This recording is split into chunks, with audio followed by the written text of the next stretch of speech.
Его зовут Ковач Хенрик. Венгры предпочитают сначала фамилию называть, а потом уже имя. Ковач Хенрик.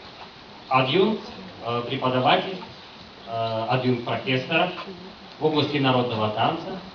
Он преподает в Академии танца в городе Будапеште.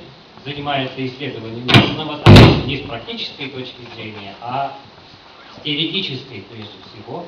Но это не значит, что практикой не владеет. Вы убедитесь в том, насколько этот человек виртуозно владеет практикой. Я предоставляю микрофон ему, он будет показывать и виртуозно танцевать. И помогать вам понимать его будет замечательная Ольга Урафинова, координатор культурных программ Венгерского культурного центра в Москве, который работает при посольстве Венгрии.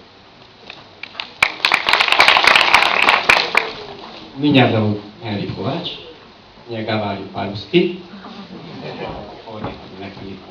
Что это такое симпатия? Спасибо.